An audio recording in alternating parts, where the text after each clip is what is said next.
Bugünkü video kameralarla ilgili. Başlıktan anlaşıldığı üzere. Ama ben kalkıp size hangi kamera şu teknik özellikte şöyle çeker böyle çeker anlatmayacağım. Kendi deneyimlerimden yine yola çıkacağım. Diyeceksiniz ki ulan 3 günlük vlog kariyerinde ne deneyimledin de ne aktarıyorsun, ama tam da öyle değil aslında. Çünkü ben mesleğim itibariyle zaten bu kameralarla aşırı haşır neşir yaşıyorum. Teknolojiye de meraklı bir tip olduğum için elime geçen parayı tamamen bu kameralara harcıyorum ve hepsiyle bir şeyler üretmeye çalışıyorum. Bizim profesyonel çekimlerde de pratiklik anlamında bu ufak kameralar, pratik kameralar aslında çok önemli oluyor. Benim işlerime bakanlar bilirler.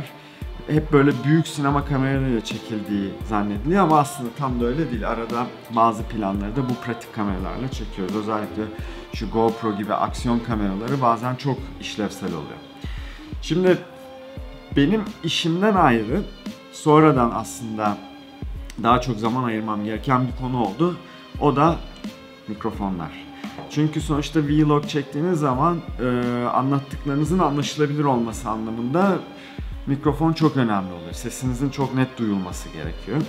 Ve dışarı çıktığınızda, ne bileyim, kapalı bir mekanda ekosu, dışarıdaki rüzgar bazen işleri gerçekten zorlaştırabiliyor. O zaman da işte dediğim gibi bu harici mikrofonlarla bir çözüm üretmeniz gerekiyor. Bir de tabii ki de pratiklik. Şimdi bu devasa makineler çok güzeller. Gerçekten inanılmaz çekiyorlar.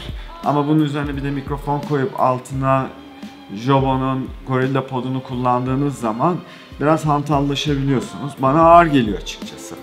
O yüzden de benim aslında şu an en favori kameram bu. Canon G7X Mark II.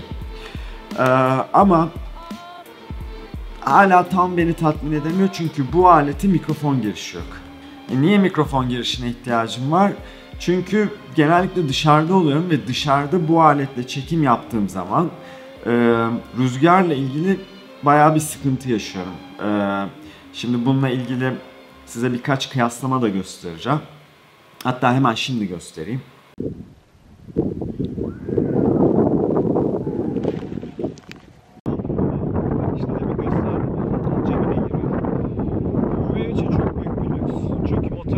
Şimdi bu daha önce çektiğim bir vlog videosuydu. Bu videoda hiçbir şey anlaşılmıyor ve büyük hayal kırıklığı, çünkü sen atlıyorsun, gidiyorsun, orada çekiyorsun, bir geliyorsun bilgisayarın başına oturuyorsun, konuştuğun hiçbir şey anlaşılmıyor.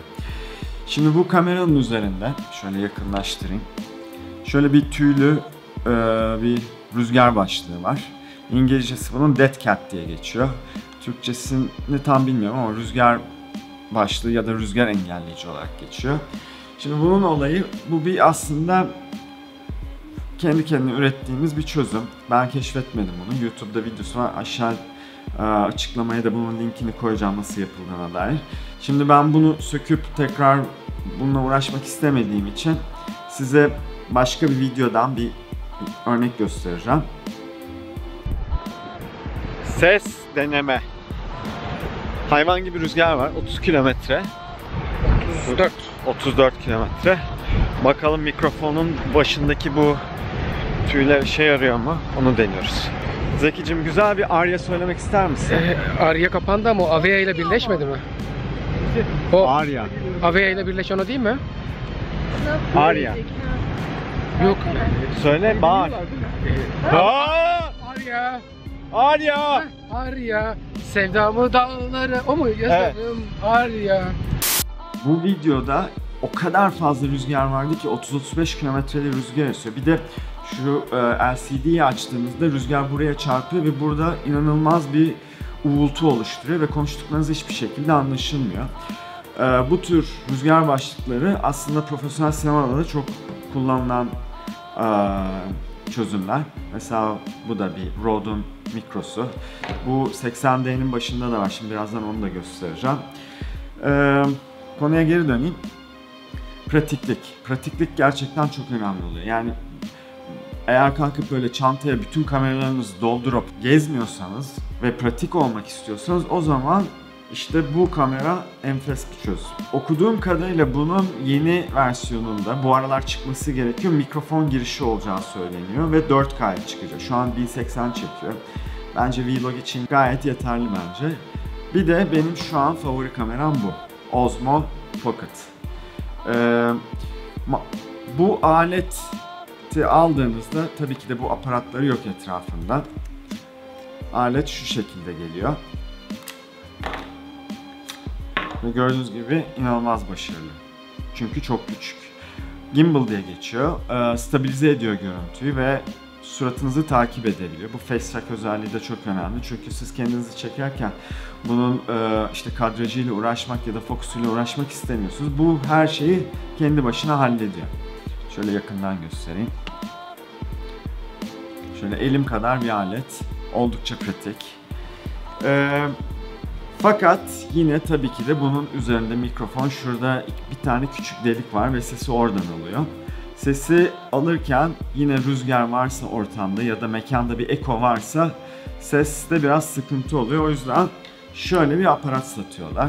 USB-C'yi audio jack'a çeviren bir adaptör. Bu adaptörü takıp yanına da bu mikrofonu taktığınız zaman o zaman ses çok başarılı oluyor. Şimdi ben size bunun testini göstereyim. Sonra konuşmaya kaldığım yerden devam ederim. Şimdi önce rüzgar testini yapmadan önce bir ufak detay vereyim. Bu gösterdiğim mikrofonların hepsi yönlü mikrofon. Böyle çubuk gibiler. Baktığı yönün sesini duyuyor, etrafını duymuyor. Sağır deniyor etrafını duymadığı için.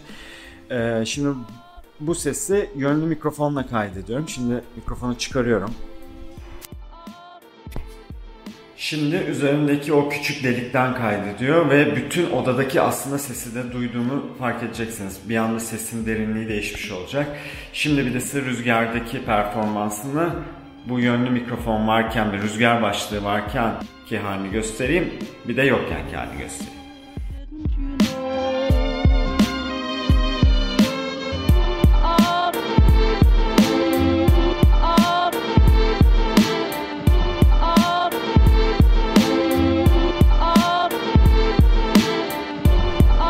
Evet, bu da rüzgar testimiz. Şu an bayağı bir rüzgar var. Saçımdan anlıyorsunuzdur. Gerçi pek fazla kalmadı, kestirdim. Şimdi bir de rüzgar başlığını sökeyim. Evet, bu da üzerindeki mikrofonla olan ses.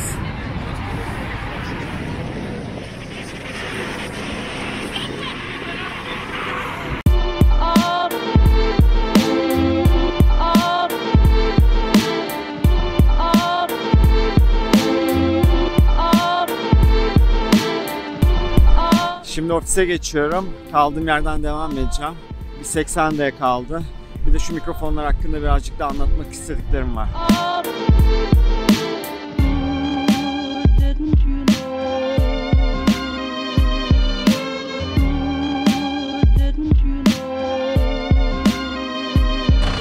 Cihangir'e gidiyorum ofisime.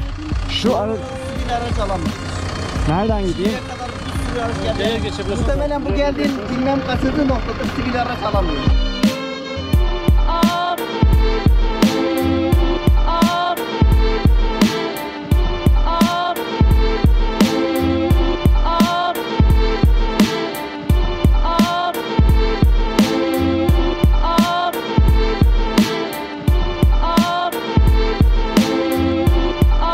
Bugün 1 Mayıs, bütün yollar kapalı. Bizim ofis Cihangir'de. Galata Köprüsü'ne geçmem 2 dakikamı aldı ama geri gelmem Cihangir'e 20 dakikamı aldı ve kaçak aralardan gelerek anca gelebildim. Yani evin burada olsa evine gelemeyeceksin. İlla yürümen lazım. Şimdi bu mikrofon olayına geri gelelim.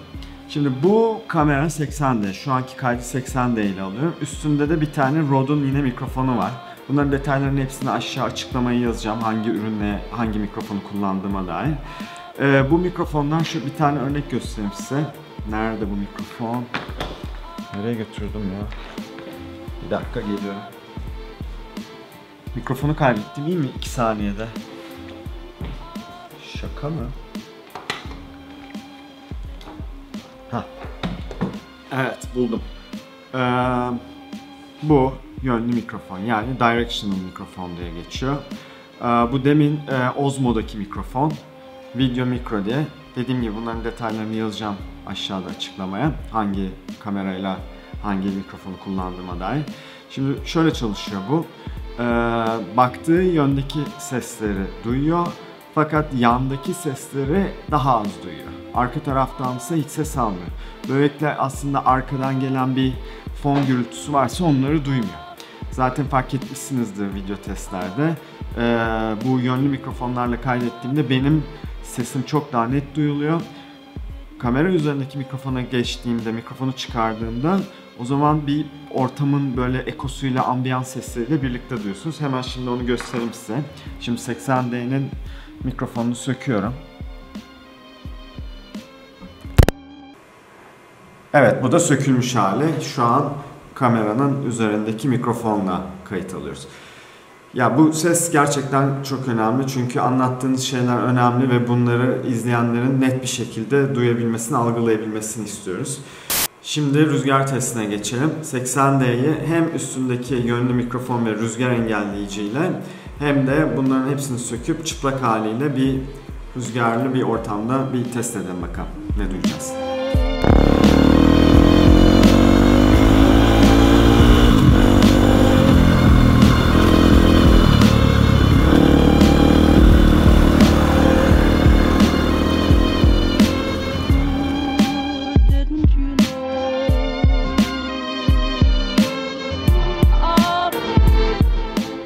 Bugün de rüzgar yok.